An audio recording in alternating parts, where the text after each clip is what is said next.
भैनों, हर हफ्ते जैसे तुहानूं पता है मैं तुहाडे नाल कुछ गल्लां करदा है पंजाब दे प्रति, खास करके इस समय जदों ये कोविड ने पूरे दुनिया दे विच सारिਆਂ ਨੂੰ हिला दिता है और ये जरूरी सी कि असीं इहदा कदम जिहड़े कुछ चकने ने असीं कदम भी चक्कीए। तुहाडे नाल मैं गल्लां करां और जो कुछ मैनूं पता लगदा है मैं तुहानूं दस्सां।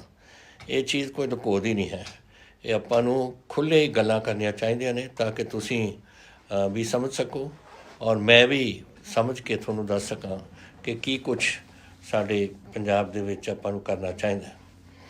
हुण तुहानूं पता है कि शुरुआत असीं कीती ये लॉकडाउन की कर्फ्यू की कीती और कुछ गल्लां होईयां ने, जैसे लोग बाहरों आ गए, कोई कितों आया कोई कितों आया, उहदे नाल कोई बीमारी लियाए और साडे पंजाब दे विच चली। लेकिन क्योंकि असीं बड़े सख्ती नाल ये लॉकडाउन कीती और तुसीं साथ दिता, अगर तुसीं साथ ना दिंदे ना ये काबू नहीं आउणी सी साथों।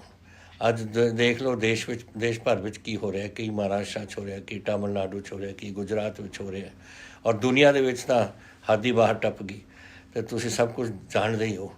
लेकिन अपना हर भी कंट्रोल दे विच है पंजाब और ये कंट्रोल आपां ने रखना है और तुसीं रखना है। हुण मैनूं ये कहंदे होए ये बुरा लगदा है कि कल दे दिन 40-100 बंदियां दा पुलिस ने चलान किया कि मास्क नहीं पाया पब्लिक एरिया 160 बंदियां दे चलान होए ने कि उन्होंने शहर दे विच जांदे सड़कों के उपर थुक्या। तुहानूं पता है सारी जिहड़ी कोविड की बीमारी थुक तो ही चलती है। फिर कुछ यहो जे ने जिहड़े सोशल डिस्टेंसिंग नहीं रखती, 20-25 ये हो गए से उत्थे चलान किया। हुण ये अज समझना कि आपां कंट्रोल च रखे है कि आपां जो मर्जी कर लीए तो कंट्रोल च ही रहना, ये बिल्कुल गलत बात है। थोनू आप एक कदम अगर आपां ने पंजाब नूं बचाउणा है तो अज थोनू ये कदम चकने पैणगे जिहड़े असीं दसदे आए शुरू तो। मैं नहीं कह दस रहा, ये डॉक्टर दसदे ने जिहदे नाल ये आपां काबू कर सकते हैं। थोनू पता है की चीज़ है, सोशल डिस्टेंसिंग रखना 6 फुट का, हत्थ धोने, मास्क पाउणा और ये चीज़ां बड़ियां साधारण चीज़ां ने पर करनियां थोनू पैणगियां। अगर तुसीं कर लोगे फिर आप अपने सूबे नूं बचा लांगे, तुसीं अपने गुआंढ अपने लोगों नूं बचा लोगे, नाले अपने परिवार नूं बचा लोगे। असीं खुल कीती है, हुण खुल इसलिए कीती है क्योंकि ये बाहली देर लोगों नूं अंदर नहीं रख सकते। शुरुआत में असीं रखे पर आहिस्ता आहिस्ता ये समझ के कि अपने लोग ये जिहड़ियां गल्लां असीं कहीआं ने चाहे खुल होए ये गल अपने इन्हां नूं अपनाउणगे गल्लां नूं, जैसे वही मैं तुहानूं दस्सिआ सोशल डिस्टेंसिंग, मास्क वगैरह और उहदे नाल ही ये बचत हो। और वो मैनूं अफसोस तां हो रहा है कि देख लो एक दिन 4600 बंदियां ने मास्क नहीं पाया। हुण तुसीं बीमारी तुहानूं भी लग सकती है, तुसीं होरां नूं भी दे सकते हो, इहदा फायदा की है दसो? कुछ नहीं। और ये गल अगर आपां ने पंजाब नूं बचाउणा है तो थोनू ये मेरी गल माननी पऊ। ये आपां अज बचे हुए हैं, अज तुहानूं पता है तुसीं देख बाकी तो आंकड़े तुसीं देखदे हो पर साढ़े सिर्फ 2500 केस होए ने अज तक। साढ़े एक्टिव केस 350 ने क्योंकि कई लोग अपने बीमारी तो बाद अपने घर चले गए। साढ़े रिकवरी रेट 85% है जो रिकॉर्ड है साढ़े मुल्क के लिए। और अज लेकिन पिछली बार जब मैं थोड़े नाल गल कर रहा सी मैं तुहानूं दस्सिआ सी कि 25-30 बंदे दी बीमारी लग रही है आपां नूं डेली बेसिस पे। हुण ये पहुँच गई है 40 तो लैके 45 तक। यही कारण जिहड़े मैं तुहानूं दस रहा।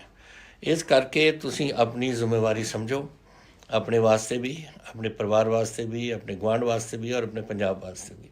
और तुसीं आ गल्लां जरूर मेरे हत्थ जोड़ के बेनती है कि तुसीं करो अपने पंजाब दे विच, क्योंकि आ काम नहीं हुण आपां देना कि अपना सूबा भी और दूजे सूबे वांगू ये बीमारी हो फैल जाए।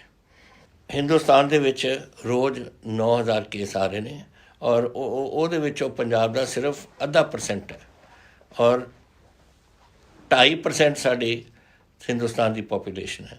तो तुसीं समझो कि अज तक असीं कंट्रोल दे विच रखे है। इस करके जरूरी है कि जिहड़ियां गल्लां मैं अज कर रहा और मैं शुरुआत भी इस दे नाल कीती है ताकि मैं तुहानूं दस सकां कि किन्नी किन्नी जरूरी है कि आपां इह गल्लां नूं इन्हां नूं बिल्कुल मन च बसा के आपां करदे रहीए। अगर किसी ਨੂੰ कोई भी जुकाम होए या बदन दर्द होए, जैसे फ्लू हो जाता है, कदे कदे मौसम बदलती है ना, तो अपन जुकाम वगैरह हो जाता है, अगर होए कदे ये ना समझो कि आम है, कि आम आम नज़ला हो गया, तुसी जाओ अपने डॉक्टर ਨੂੰ ਮਿਲੋ, ਉਹਨਾਂ ਨੂੰ ਫੈਸਲਾ ਕਰਨ ਦਿਓ ਕਿ ਤੁਹਾਡੇ ਕੀ ਕਿਸ ਕਿਸਮ ਦੀ ਤੁਹਾਨੂੰ ਇਲਾਜ ਉਹਨਾਂ ਨੂੰ ਤੁਹਾਡਾ ਹੋਣਾ ਚਾਹੀਦਾ ਹੈ। ਆਪ ਨਾ ਤੁਸੀਂ ਬਹਿ ਜਾਓ ਘਰ 'ਚ, ਮੈਂ ਥੋੜ੍ਹੀ ਦੇਰ ਮੈਨੂੰ ਰਹੂਗਾ ਫਿਰ ਠੀਕ ਹੋ ਜਾਊਗਾ, ਉਹਦੇ ਨਾਲ ਫੈਲ ਸਕਦਾ ਆਪਣਾ ਕੰਮ। ਔਰ ਅਗਰ ਤੁਸੀਂ ਸਮੇਂ ਸਿਰ ਗਏ,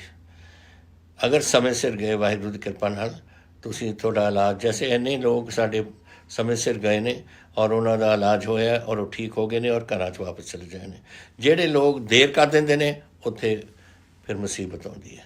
ਅੱਜ ਵੀ ਉਸ ਦੇ ਨਾਲ ਮੇਰੇ ਕੋਲ ਹੈ ਕੁਛ, ਆ ਦੇਖ ਲਓ, ਤਕਰੀਬਨ 3 ਬੰਦੇ ਨੇ ਸਾਡੇ ਆਕਸੀਜਨ 'ਤੇ ਔਰ 2 ਬੰਦੇ ਨੇ ਮੇਰਾ ਖਿਆਲ ਇਸ ਲਾਈਫ ਸਪੋਰਟ ਸਿਸਟਮ 'ਤੇ, ਜਿਹਨੂੰ ਕਹਿੰਦੇ ਅਸੀਂ। ਇਹ ਵੀ ਕਿਉਂਕਿ ਸ਼ਾਇਦ ਦੇਰ 'ਚ ਗਏ ਨੇ ਆਪਣੇ ਡਾਕਟਰਾਂ ਕੋਲ, ਤਾਂ ਪਹਿਲਾਂ ਹੀ ਤੁਸੀਂ ਚਲੇ ਜਾਓ ਤਾਂ ਤੁਹਾਨੂੰ ਇਹ ਜਿਹੜੀ ਔਖੀ ਘੜੀ ਹੈ ਇਹਦਾ ਸਾਹਮਣਾ ਨਹੀਂ ਕਰਨਾ ਪਊ ਤੁਹਾਨੂੰ। ਇਹਦੇ ਨਾਲ ਹੀ ਮੈਂ ਮਿਸ਼ਨ ਫਤਿਹ ਇੱਕ ਅਸੀਂ ਪੰਜਾਬ ਨੇ ਲਾਇਆ। ਮੇਰਾ ਕੋਈ ਮਿਸ਼ਨ ਨਹੀਂ ਹੈ, ਇਹ ਕਿਸੇ ਸਰਕਾਰੀ ਮਹਿਕਮੇ ਦਾ ਮਿਸ਼ਨ ਨਹੀਂ ਹੈ, ਤੁਹਾਡਾ ਮਿਸ਼ਨ ਹੈ। ਅਗਰ ਆਪਣੀ ਫਤਿਹ ਹੋਊ ਤਾਂ ਤੁਹਾਡੀ ਹੋਊ, ਪੰਜਾਬ ਦੀ ਹੋਊ। ਇਸ ਕਰਕੇ ਇਹ ਲਾਇਆ ਔਰ ਇਹਦੇ ਵਿੱਚ ਸਾਡੇ ਬਹੁਤ ਦੋਸਤਾਂ ਨੇ ਜਿਨ੍ਹਾਂ ਨੇ ਇਹਦੇ ਵਿੱਚ ਸਾਥ ਦਿੱਤਾ ਹੈ। ਸਾਡੇ ਕਈ ਐਕਟਰ ਵੀਰ ਨੇ, ਪੰਜਾਬ ਦੇ ਰਹਿਣ ਵਾਲੇ ਵੀ ਔਰ ਬਾਹਰ ਵੀ ਨੇ। ਅਮਿਤਾਭ ਬੱਚਨ ਜੀ ਨੇ, ਕਰੀਨਾ ਕਪੂਰ ਜੀ ਨੇ, ਸਾਡੇ ਸੋਨੂ ਸੂਦ ਜੀ ਨੇ, ਮਿਲਖਾ ਸਿੰਘ ਜੀ ਨੇ, ਆਪ ਜੋ ਮੰਨੇ ਹੋਏ ਸਾਡੇ ਖਿਲਾੜੀ ਨੇ, ਕਪਿਲ ਦੇਵ ਜੀ ਜੋ ਸਾਡੇ ਕ੍ਰਿਕਟ ਦੇ ਕੈਪਟਨ ਰਹੇ, ਯੁਵਰਾਜ ਸਿੰਘ ਜੀ ਵੀ ਜਿਹੜੇ ਮਾਹਰ ਸੇ ਕ੍ਰਿਕਟ ਦੇ ਵਿੱਚ, ਔਰ ਕਈ ਹੋਰ ਲੋਕਾਂ ਨੇ ਆਪਣਾ ਸਾਥ ਦਿੱਤਾ ਇਹਦੇ ਵਿੱਚ। ਉਹਨਾਂ ਦਾ ਮੈਂ ਬਹੁਤ ਧੰਨਵਾਦੀ ਹਾਂ। ਉਹਨਾਂ ਨੇ ਆਪਣੇ ਤੌਰ 'ਤੇ ਹੀ ਆਪਣਾ ਸਮਾਂ ਕੱਢ ਕੇ ਸਾਡਾ ਇਸ ਕੰਮ 'ਚ ਸਾਥ ਦਿੱਤਾ ਹੈ। ਪਰ ਇਹ ਦੇਖ ਲਓ, ਬੰਬਈ ਬੈਠੇ ਨੇ ਔਰ ਬੰਬਈ ਬੈਠ 'ਤੇ ਆਪਣੀ ਸੋਚ ਉਹਨਾਂ ਦੀ ਪੰਜਾਬ ਦੇ ਵਿੱਚ ਹੈ ਕਿ ਪੰਜਾਬ ਬਚੇ। ਮੈਂ ਤਾਂ ਇੱਕ ਵਾਰ ਉਹਨਾਂ ਨੂੰ ਬੇਨਤੀ ਕੀਤੀ ਹੈ ਔਰ ਉਸ ਤੋਂ ਬਾਅਦ ਉਹਨਾਂ ਨੇ ਆਪਣੇ ਆਪ ਹੀ ਗੱਲਾਂ ਚੱਕ ਲਈਆਂ। ਤਾਂ ਮੈਨੂੰ ਬੜੀ ਖੁਸ਼ੀ ਹੈ ਔਰ ਹੁਣ ਮੈਂ ਦਿਲੋਂ ਉਹਨਾਂ ਦਾ ਸਾਰਿਆਂ ਦਾ ਧੰਨਵਾਦੀ ਹਾਂ ਜਿਨ੍ਹਾਂ ਨੇ ਇੰਨਾ ਸਾਥ ਸਾਡਾ ਦਿੱਤਾ ਹੈ। ਹੁਣ ਕੁਝ ਗੱਲਾਂ ਨੇ ਜਿਹੜੀਆਂ ਆਪਣੇ ਨਾਲ ਸੰਬੰਧਿਤ ਰੱਖਦੀਆਂ ਨੇ ਕਰੋਨਾ ਤੋਂ ਇਲਾਵਾ। ਇੱਕ ਤਾਂ ਹੈ ਜੀ, ਸਰਕਾਰ ਨੇ ਇੱਕ ਸਾਡੇ ਐਗਰੀਕਲਚਰ ਦੇ ਵਿੱਚ, ਖੇਤੀਬਾੜੀ ਦੇ ਵਿੱਚ ਤਬਦੀਲੀ ਲਿਆਉਣ ਦੀ ਕੋਸ਼ਿਸ਼ ਕੀਤੀ ਹੈ। ਮੈਂ ਉਹਨਾਂ ਨੂੰ ਕਹਿ ਦਿੱਤਾ ਕਿ ਮੈਂ ਉਹਨਾਂ ਦੇ ਨਾਲ ਸਹਿਮਤ ਨਹੀਂ ਹੈ, ਬਿਲਕੁਲ ਅਸੀਂ ਨਹੀਂ ਇਹ ਕਰਨ। ਦੇਖੋ, ਆੜ੍ਹਤੀਆਂ ਦਾ ਔਰ ਕਿਸਾਨਾਂ ਦੀ ਬੜਾ ਇੱਕ ਰਿਸ਼ਤਾ ਹੈ, ਉਹ ਰਿਸ਼ਤਾ ਕਾਇਮ ਰੱਖਣਾ ਹੈ। ਸਾਡੇ MSP ਜਿਹੜੀ ਜਿਹਨੇ ਇਸ ਦੇਸ਼ ਨੂੰ ਬਚਾਇਆ। ਇੱਕ ਸਮੇਂ ਹੁੰਦਾ ਸੀ ਜਦੋਂ ਅਸੀਂ ਭੀਖ ਮੰਗਦੇ ਸੀ ਅਮਰੀਕਾ ਤੋਂ, ਔਰ PL480 ਇੱਕ ਫੰਡ ਸੀ, ਉਹ ਸਾਨੂੰ ਉੱਥੋਂ ਉਧਾਰਾ ਦਿੰਦੇ ਸੀ ਔਰ ਉਹ ਪੈਸੇ ਜਮ੍ਹਾਂ ਕਰਕੇ ਉਰੇ ਪਤਾ ਨਹੀਂ ਕਿਸ ਕੰਮ ਵਾਸਤੇ ਇਸਤੇਮਾਲ ਕਰਦੇ ਸੀ ਅਮਰੀਕਨ। ਔਰ ਫਿਰ ਸਾਡੇ ਪੰਜਾਬ ਐਗਰੀਕਲਚਰ ਯੂਨੀਵਰਸਿਟੀ ਨੇ ਨਵੀਂ ਝੋਨੇ ਕੱਢੇ, ਨਵੇਂ ਸਾਡੀ ਕਣਕਾਂ ਕੱਢੀਆਂ ਔਰ ਉਹਦੇ ਨਾਲ ਸਾਡੀ ਆਪਣੀ ਪੈਦਾਵਾਰ ਹੋਣ ਲੱਗੀ। ਔਰ ਇਹ ਛੋਟਾ ਜਿਹਾ ਪੰਜਾਬ 2.5% ਦੀ ਧਰਤੀ, ਇਹਨੇ ਦੇਸ਼ ਨੂੰ ਬਚਾਇਆ ਔਰ ਇਹ ਅੰਨ ਦਾ ਭੰਡਾਰ ਭਰਤੇ ਸਾਰੇ। ਔਰ ਹੁਣ ਉਹ ਜਿਹੜੀ MSP ਦੇਣ ਲੱਗੇ ਸੀ ਉਹ ਵੀ ਬੰਦ ਕਰਨ ਦੀ ਗੱਲਾਂ ਕਰ ਰਹੇ ਨੇ। ਤਾਂ ਇਹ ਗੱਲਾਂ ਅਸੀਂ ਇਸ ਦੇ ਨਾਲ ਸਖਤੀ ਨਾਲ ਇਸ ਦੀ ਨਿਪਟਾਵਾਂਗੇ। ਅਸੀਂ ਕਾਨੂੰਨੀ ਵਿਵਸਥਾ ਵੀ ਕਰਾਂਗੇ ਔਰ ਮੈਂ ਪ੍ਰਧਾਨ ਮੰਤਰੀ ਜੀ ਨੂੰ ਵੀ ਲਿਖਾਂਗਾ ਕਿ ਇਹ ਪੰਜਾਬ ਦੇ ਨਾਲ ਇਹ ਗੱਲ ਠੀਕ ਨਹੀਂ। ਉਹ ਵੀ ਰਹੇ ਨੇ ਮੁੱਖ ਮੰਤਰੀ, 3 ਵਾਰ ਰਹੇ ਨੇ ਉੱਥੇ ਗੁਜਰਾਤ ਦੇ ਵਿੱਚ, ਔਰ ਉਹਨਾਂ ਨੂੰ ਵੀ ਪਤਾ ਹੋਣਾ ਚਾਹੀਦਾ ਕਿ ਕਿਸਾਨਾਂ ਦੀ ਸੋਚ ਕੀ ਔਰ ਕਿਸਾਨ ਕੈਸੀ ਕਿਸਾਨੀ ਕਰਦੇ ਨੇ। ਉੱਥੇ ਵੀ ਕਿਸਾਨੀ ਹੁੰਦੀ ਹੈ, ਲੇਕਿਨ ਸਾਡੀ ਤਾਂ ਕਿਸਾਨੀ ਨੇ ਤਾਂ ਦੇਸ਼ ਨੂੰ ਬਚਾਇਆ ਔਰ 60 ਸਾਲ ਤੋਂ ਇਹ ਕੰਮ ਚੱਲਦਾ ਰਿਹਾ। ਹੁਣ ਬਦਲਣ ਦਾ ਮਤਲਬ ਕੀ ਹੈ ਦੱਸੋ ਮੈਨੂੰ? ਕੋਈ ਮਤਲਬ ਨਹੀਂ। ਹੁਣ ਜਿਹੜੀ ਕਣਕ ਦੀ ਵਢਾਈ ਹੋਈ ਹੈ ਇੱਕ ਰਿਕਾਰਡ ਹੈ ਪੰਜਾਬ ਵਾਸਤੇ। ਲੋਕ ਕਹਿੰਦੇ ਨੇ ਪਿਛਲੇ ਸਾਲ ਨਾਲੋਂ ਘੱਟ ਹੈ, ਲੇਕਿਨ ਪਿਛਲੇ ਸਾਲ ਨਾਲੋਂ ਇਸ ਲਈ ਘੱਟ ਹੈ ਕਿ ਕਣਕ ਜਿਹੜੀ ਰਾਜਸਥਾਨ ਤੋਂ ਜਾਂ ਹਰਿਆਣੇ ਤੋਂ ਆ ਕੇ ਸਾਡੇ ਮੰਡੀਆਂ 'ਚ ਵਿਕਦੀ ਸੀ, ਉਹ ਟਰੱਕ ਨਹੀਂ ਆਏ। ਲੇਕਿਨ ਜੋ ਸਾਡੀ ਪੈਦਾਵਾਰ ਹੋਈ ਹੈ ਪਿਛਲੇ ਸਾਲ ਔਰ ਐਤਕੀ ਆਪਣੀ ਪਿਛਲੇ ਸਾਲ ਨਾਲੋਂ ਜ਼ਿਆਦਾ ਹੈ। ਤਾਂ ਇਹ ਸਾਡੀ ਹਿੰਮਤ ਹੈ ਔਰ ਅਸੀਂ ਜੇ ਕਿਸਾਨਾਂ ਵਾਸਤੇ 24,000 ਕਰੋੜ ਤਾਂ ਆ ਚੁੱਕਿਆ, ਉਹਨਾਂ ਦੇ ਵਾਸਤੇ ਉਹਨਾਂ ਦੀ ਵਾਹਿਗੁਰੂ ਕਿਰਪਾ ਹੋਈ ਹੈ, ਉਹ ਆਪਣੇ ਪਰਿਵਾਰਾਂ ਨੂੰ ਸਾਂਭਣ। ਲੇਕਿਨ ਦੇਸ਼ ਦੇ ਅੰਨ ਦੇ ਭੰਡਾਰ ਭਰੇ ਨੇ ਪੰਜਾਬ ਨੇ ਔਰ ਇਹ ਇੱਥੇ ਅਸੀਂ ਇਹੋ ਜਿਹੇ ਹਾਲਾਤ ਨਹੀਂ ਦੇਖਣਾ ਚਾਹੁੰਦੇ ਜੈਸੇ ਪਹਿਲਾਂ ਹੁੰਦੇ ਸੀ, ਜੋ ਅਮਰੀਕਨਾਂ ਤੋਂ ਉਧਾਰੇ ਸਾਨੂੰ ਲੈਣਾ ਚਾਹੁੰਦੇ ਸੀ। ਤਾਂ ਜਿਹੜਾ ਕੰਮ ਪੰਜਾਬ ਕਰ ਰਿਹਾ ਹੈ ਉਹਦੇ 'ਚ ਵਿਘਨ ਪਾਉਣ ਦਾ ਫਾਇਦਾ ਕੀ ਹੈ? ਇਹੀ ਮੈਨੂੰ ਸੈਂਟਰ ਦੀ ਸਰਕਾਰ ਦੀ ਕੋਈ ਸਮਝ ਨਹੀਂ ਆਉਂਦੀ ਕਿ ਕਿਉਂ ਤੁਸੀਂ ਕਰ ਰਹੇ ਹੋ।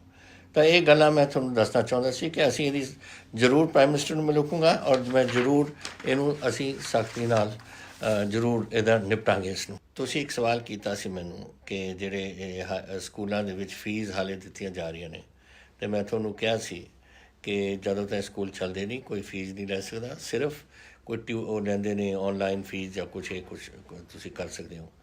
ਲੇਕਿਨ ਉਸ ਤੋਂ ਬਾਅਦ ਫਿਰ ਹਾਈ ਕੋਰਟ 'ਚ ਚਲੇ ਗਏ ਕੁਝ ਸਕੂਲ, ਔਰ ਹਾਈ ਕੋਰਟ ਨੇ ਸਾਡਾ ਜਿਹੜਾ ਹੁਕਮ ਸੀ ਉਹਨੂੰ ਅਮੈਂਡ ਕਰਤਾ। ਹੁਣ ਅਸੀਂ ਦੁਬਾਰਾ ਅਪੀਲ ਇੱਕ ਹਾਈ ਕੋਰਟ ਦੇ ਵਿੱਚ ਕਰਾਂਗੇ ਤਾਂ ਕਿ ਇਹ ਗੱਲ ਨੂੰ ਅਸੀਂ ਸੁਧਾਰੀਏ। ਇਹ ਅਸੀਂ ਸਮਝਦੇ ਹਾਂ ਕਿ ਇਹਦੇ 'ਚ ਹਾਈ ਕੋਰਟ ਨੂੰ ਜ਼ਰੂਰ ਸਮਝਣਗੇ ਸਾਡੀ ਗੱਲ, ਕਿਉਂਕਿ ਇਹ ਜਦੋਂ ਤੁਸੀਂ ਸਕੂਲ ਹੀ ਨਹੀਂ ਚਲਾ ਰਹੇ ਤਾਂ ਫੀਸ ਕਿਸ ਵਾਸਤੇ ਲੋਕ ਦੇਣ ਉਸ ਨੂੰ। ਤਾਂ ਮੈਂ ਸਮਝਦਾ ਕਿ ਸਾਡੀ ਗੱਲ ਮੰਨੀ ਜਾਵੇਗੀ। ਇੱਕ ਤਾਂ ਇਹ ਹੈ। ਦੂਸਰਾ, ਬੜੀ ਦੇਰ ਤੋਂ ਚੱਲ ਰਹੀ ਹੈ ਗੱਲ ਕਿ ਗੰਨੇ ਦੀ ਜਿਹੜੀ ਖਰੀਦ ਹੈ ਉਹਦੇ ਪੈਸੇ ਨਹੀਂ ਮਿਲ ਰਹੇ, ਬਹੁਤ ਪ੍ਰਾਈਵੇਟ ਸੈਕਟਰ 'ਚ ਵੀ ਪਬਲਿਕ ਸੈਕਟਰ 'ਚ ਵੀ। ਅਤੇ ਪਬਲਿਕ ਸੈਕਟਰ ਵਿੱਚ ਜਿੰਨਾ ਸੀਗਾ ਅਸੀਂ 100% ਪੂਰਾ ਗੰਨੇ ਦੀ ਜਿਹੜੀ ਕੀਮਤ ਚੁਕਾ ਰਹੇ ਹਾਂ। ਅੱਜ 150 ਕਰੋੜ ਦਾ ਤਕਰੀਬਨ ਸਰਕਾਰ ਪੰਜਾਬ ਸਰਕਾਰ ਦੇਗੀ, ਔਰ 150 ਕਰੋੜ ਸਾਡੇ ਕੋਆਪਰੇਸ਼ਨ ਮਹਿਕਮਾ ਜਿਹੜਾ ਹੈ ਉਹ ਇੰਨਾ ਕੁ ਹੈ ਬਣਦਾ 300 ਕਰੋੜ ਦੇ ਕਰੀਬ, ਔਰ ਅੱਧਾ ਉਹ ਕੋਆਪਰੇਸ਼ਨ ਮਹਿਕਮਾ ਕਰੂਗਾ, ਅੱਧੀ ਅਸੀਂ ਦੇ ਰਹੇ ਹਾਂ ਤਾਂ ਕਿ ਤੁਹਾਡਾ ਪੂਰਾ ਗੰਨੇ ਦਾ ਭਾਅ ਤੁਹਾਨੂੰ ਮਿਲ ਜੇ। ਫਿਰ ਤੁਸੀਂ ਨੌਕਰੀਆਂ ਦੇ ਬਾਰੇ ਬਾਰ ਮੈਨੂੰ ਕਹਿੰਦੇ ਹੋ, ਇਹ ਜ਼ਰੂਰੀ ਗੱਲ ਹੈ ਕਿ ਜਦੋਂ ਕੋਈ ਬੱਚਾ ਪੜ੍ਹਦਾ ਹੈ, ਅੱਗੇ ਨਿਕਲਦਾ ਹੈ, ਉਹਦੀ ਡਿਗਰੀਆਂ ਹੁੰਦੀਆਂ ਨੇ, ਉਹ ਨੌਕਰੀ ਭਾਲੂਗਾ। ਉਹ ਅਸੀਂ ਜ਼ਰੂਰ ਇਸ ਨੂੰ, ਤੁਹਾਨੂੰ ਪਤਾ ਹੈ ਅਸੀਂ ਕਰਦੇ ਆਏ ਹਾਂ ਪਿਛਲੇ 3 ਸਾਲਾਂ ਤੋਂ ਆਪਣੇ ਜੋਬ ਮੇਲਾਜ਼ ਵਗੈਰਾ, ਤਾਂ ਕਿ ਉੱਥੇ ਦੇ ਬੱਚੇ ਨੂੰ ਮਿਲਣ ਨੌਕਰੀਆਂ। ਔਰ ਹੁਣ ਬੰਦ ਕਰਨੀਆਂ ਪਈਆਂ ਇਸ ਕੋਵਿਡ ਕਰਕੇ। ਫਿਰ ਅਸੀਂ ਜਦ ਕੋਵਿਡ ਦਾ ਕੰਮ ਖੁੱਲ੍ਹੂਗਾ ਫਿਰ ਅਸੀਂ ਜ਼ਰੂਰ ਤੁਹਾਨੂੰ ਇਹ ਦੁਬਾਰਾ ਅਸੀਂ ਜੋਬ ਮੇਲਾਜ਼ ਰੱਖਾਂਗੇ। ਇਹਦੇ ਵਿੱਚ ਸਰਕਾਰੀਆਂ ਨੌਕਰੀਆਂ ਦੀ ਮੰਗ ਹੁੰਦੀ ਆਮ ਤੌਰ 'ਤੇ। ਸਰਕਾਰੀ ਨੌਕਰੀਆਂ ਜਿਹੜੀਆਂ ਨੇ ਨਾ ਉਹ ਬਹੁਤ ਥੋੜ੍ਹੀਆਂ ਨੇ। 12,000 ਬੰਦਾ ਰਿਟਾਇਰ ਹੁੰਦਾ ਸਾਲ, ਤਾਂ 12,000 ਤੁਸੀਂ ਭਰ ਸਕਦੇ ਹੋ, ਜਾਂ ਜਿਹੜਾ ਕੋਈ ਬੈਕਲੌਗ ਹੈ ਕੁਛ ਜਿੰਨਾ ਵੀ ਹੈ ਉਹ ਤੁਸੀਂ ਭਰ ਸਕਦੇ ਹੋ। ਨਵੇਂ ਮਹਿਕਮੇ ਨਹੀਂ ਬਣ ਸਕਦੇ ਔਰ ਉਹਨਾਂ ਨੂੰ ਆਪਾਂ ਖਿੱਚ ਕੇ ਵੱਡਾ ਤਾਂ ਕਰ ਨਹੀਂ ਸਕਦੇ। ਸੋ ਇੱਕ ਪਾਸੇ ਤਾਂ ਇਹ ਹੈ, ਇਹ ਅਸੀਂ ਖੋਲਾਂਗੇ ਜ਼ਰੂਰ, ਗਵਰਨਮੈਂਟ ਦੇ ਮਹਿਕਮੇ ਵੀ ਅਸੀਂ ਖੋਲਾਂਗੇ, ਪਰ ਇਸ ਦੇ ਨਾਲ ਦੇ ਨਾਲ ਪ੍ਰਾਈਵੇਟ ਇੰਡਸਟਰੀ ਬਹੁਤ ਲਿਆ ਰਹੇ ਹਾਂ। ਅਸੀਂ ਚੀਨ ਤੋਂ ਲਿਆਉਣਾ ਚਾਹੁੰਦੇ ਹਾਂ। ਸਾਡੇ ਮੌਜੂਦਾ ਉਰੇ ਇੰਡਸਟਰੀ ਬੜੀ ਲੱਗ ਰਹੀ ਹੈ, ਬਹੁਤ ਯੂਨਿਟ ਸਾਡੇ ਆਏ ਨੇ ਇਹ 2 ਸਾਲਾਂ ਦੇ ਵਿੱਚ। ਜਦ ਤੋਂ ਸਾਡੀ ਸਰਕਾਰ ਆਈ ਹੈ ਬਹੁਤ ਲੋਕ ਉਰੇ ਇੱਥੇ ਆ ਕੇ ਆਪਣਾ ਨਵੀਂ ਇੰਡਸਟਰੀ ਲਾਉਣ ਦੀ ਜ਼ਮੀਨਾਂ ਲੈ ਰਹੇ ਨੇ, ਔਰ ਕੰਮ ਵੀ ਸ਼ੁਰੂ ਹੋ ਗਿਆ, ਕਿਤੇ ਤਾਂ ਕੰਮ ਵੀ ਸ਼ੁਰੂ ਹੋ ਗਿਆ। ਸੋ ਬੜੀ ਅੱਛੀ ਗੱਲ ਹੈ ਕਿ ਪੰਜਾਬ ਹੁਣ ਇੰਡਸਟਰੀਲਾਈਜੇਸ਼ਨ ਦੇ ਤੌਰ 'ਤੇ ਨਿਕਲ ਰਿਹਾ ਅੱਗੇ।